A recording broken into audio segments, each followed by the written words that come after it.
বাংলাদেশে যারা তাবিজ লেখে, রাজবাড়ির অনেকে নারাজ হবে আমার এই কথা শুনলে, কিছু করার নেই।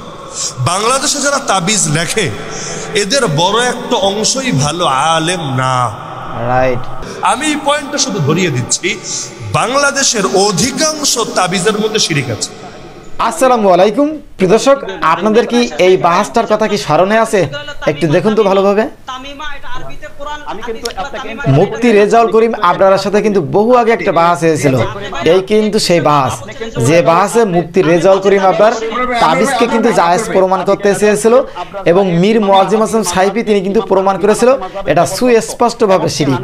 সেই বাহাসে কিন্তু মুফতি রেজাউল করিম আবরার হেরে গিয়েছিল। তো এই বাহাসটা দেখানোর মূল উদ্দেশ্য হলো, আজ কিন্তু আলী হাসান ওসামা মুফতি রেজাউল করিম আবরারের সেই বাহাসের বিপক্ষে কিন্তু চলে গিয়েছে। আলহামদুলিল্লাহ, বিস্তারিত শুনুন আলী হাসান ওসামার মুখ থেকে। বাংলাদেশে তাবিজের যে অবস্থা, আমি তাবিজের পুরো মাসালা ডিটেল আলোচনা করছি না, আমি শুধু একটা ধারণা দিচ্ছি, সির্ফ একটা ধারণা। আমি এই পয়েন্টটা শুধু ধরিয়ে দিচ্ছি, বাংলাদেশের অধিকাংশ তাবিজের মধ্যে শিরিক আছে। কিভাবে? আমার নিজের জীবনে যে কয়েকটা তাবিজ আমি খুলে দেখেছি অথবা কেউ আমাকে দেখিয়েছে, এর বেশিরভাগ গুলোর মধ্যে আমি ডাইরেক্ট শিরিক পেয়েছি। যেমন কোনটায় ডাইরেক্ট নাম লেখা আছে শয়তানের বিভিন্ন নাম, মানে শয়তানরে ডাকছে। কোনটায় ফেরাউন, হামান, কারুন, এই নামগুলো পেয়েছি। ফেরাউন, হামান, কারুন একেবারে তাবিজে স্পষ্ট লেখা। অনেকগুলো তাবিজ পেয়েছি এখানে মূর্তির মতো, মানে পুতুলের মতো ছবি আঁকা, মানে কি যেন একটা এঁকেছে, এটা আমরা নাম গন্ধ কিছু বুঝতে পারছি না, একটা মূর্তির মতো আঁকা, একটু চুল টুল দেওয়া, কান দেওয়া, বাচ্চারা যেভাবে ছবি আঁকে আর কি, এটা দেওয়া, আর পাশে কিছু কথা লেখা। এটা যে কোন ভাষা বা অর্থ কি তা মাথায় ধরে না, বাকি এটা নিশ্চিত যে এর মধ্যে কোনো একটা কুফুরের আশ্রয় নেওয়া হয়েছে। তো এখন বড় একটা সমস্যা হলো, বাংলাদেশে যারা তাবিজ লেখে, রাজবাড়ির অনেকে নারাজ হবে আমার এই কথা শুনলে, কিছু করার নেই। বাংলাদেশে যারা তাবিজ লেখে এদের বড় একটা অংশই ভালো আলেম না। রাইট। বাস্তব না কি অবাস্তব? ভালো আলেম হওয়া ভিন্ন জিনিস, আর একটা আলিফ বা তাসা পড়তে পারে, আজান দিতে পারে, কোন রকম নামাজ পড়ায় দিতে পারে, এটা ভিন্ন জিনিস। বাংলাদেশে যারা তাবিজ লেখে বড় অংশ বুঝেন তো, সবাই না, তবে সংখ্যাটা একেবারে কম না, 60-70% হবে অন্তত যারা আলেম না। আলেম না হওয়ার কারণে এরা কি করে? এরা বিভিন্ন বই থেকে তাবিজ লেখা শেখে, অথবা আজকাল তো যোগ আপডেট, গুগল সার্চ করে করে, অথবা টেলিগ্রামে বিভিন্ন চ্যানেল আছে এই তাবিজ তোমারের, এগুলো ফলো করে করে সেখান থেকে শেখে। এর ব্যাখ্যা নেই ওদের কাছে।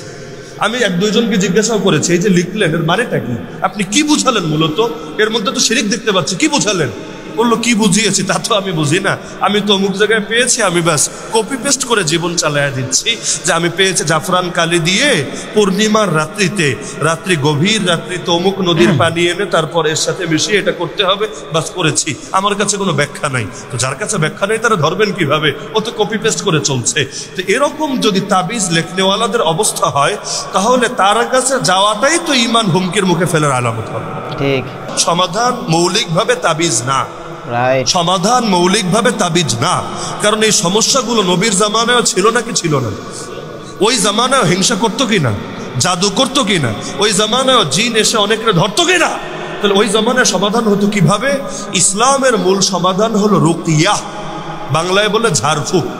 ইসলামের মূল সমাধান কি? আরবিতে বলে রুকিয়া, রুকাইয়া বললেন না, রুকাইয়া আবার বেডিগো নাম, এটা না, রুকিয়া, রুকিয়া। আর বাংলায় অনুবাদ হলো ঝাড়ফুঁক। ঝাড়ফুঁক কোন ঝাড়ফুঁক? আল্লাহ নবীজির জীবনী পড়লে দেখবেন, আল্লাহ নবীজি কোরআনের বিভিন্ন আয়াত পড়ে অথবা বিভিন্ন দোয়া পড়ে ঝাড়ফুঁক করে দিতেন, সঙ্গে সঙ্গে সমাধান হতো। এমনকি অনেক সময় এমনও হতো যে আল্লাহ নবী নিজের হাত বুলিয়ে ব্যাস একটা বাক্য বলে দিতেন, কেচ্ছা খতম। যেমন এক জিনে ধরা রোগীকে নবীর কাছে আনা হলো, আল্লাহ নবী তার বুকের মধ্যে নিজের হাতটা রাখলেন, হাত রেখে বললেন, উখরুজ আদুওয়াল্লাহ ফাইন্নী আনা রাসূলুল্লাহ, আল্লাহর দুশমন শরীর ছেড়ে বের হয়ে যা, আমি আল্লাহর রাসূল তোকে বলছি, বের হয়ে যা। ব্যাস বলতে দেরি, সঙ্গে সঙ্গে সুস্থ হতে দেরি। যেমন আয়াতুল কুরসি পারেন না, শেষ 3 কুল হু আল্লাহু আহাদ, কুল আউযু বিরাব্বিল ফালাক, কুল আউযু বিরাব্বিন নাস পারেন না? আর কিছু পারেন বা না পারেন, এগুলো নিজে পড়বেন, নিজের বাচ্চারে পড়ে প্রয়োজনে ফুদিয়ে দিবেন, ব্যাস। এগুলো হলো ইসলামের মূল সমাধান, ওই তাবিজ তোমার না। আজকাল গণহারে লোকে তাবিজ বাঁধে, এই বাচ্চাদের দেখলেই দেখা যায় হাতে একটা দাগা বেঁধে রেখেছে, কোমরে একটা বেঁধে রেখেছে। কি সমস্যা? এই সমস্যা। আচ্ছা, এই সমস্যার সমাধান তো হাদিসে আছে, তুমি নিলে না কেন?